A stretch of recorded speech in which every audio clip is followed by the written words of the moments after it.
來看這個中聯文的有的風波呢，嘛來引起食安法修法的討論。國民黨立委是去到凱道來聲援全市的民意代表，而且因個出動這個宣傳車來抗議政府實在動作傷慢啊，主張要改善制度，而且提懸罰款等等。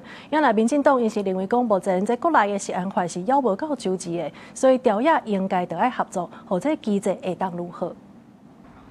中聯油品、低甘骨苯變比超過標準的爭議，引發全台食安的風暴。內亞民意代表19去里凱道絕食抗議，立委20是出動 LED 宣傳車，講要甲規個台北驚透透。批評中央一直攏查無原因，閣一直咧閃責任，要求修法愛加速。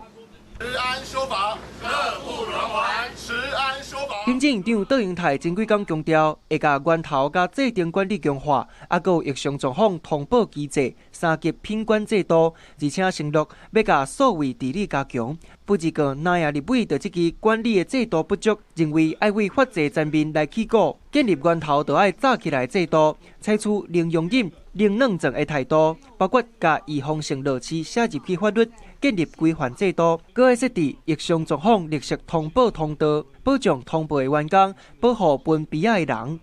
強制標示主要原料的原產地，不能只寫着台灣製造，讓消費者完全不知道黃豆油料的來源來自哪一個國家，徹底防堵洗產地的疑慮。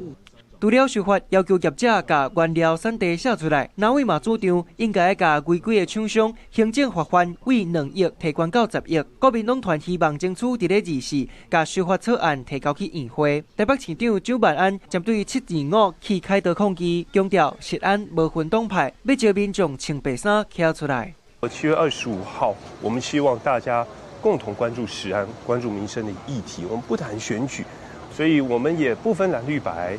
我們希望大家共同關心彼此，關心我們自己以及下一代的健康和食安。究責這當然是應該要的。那更重要的是剛剛講到的，這次食安法呈現出還有不足的部分。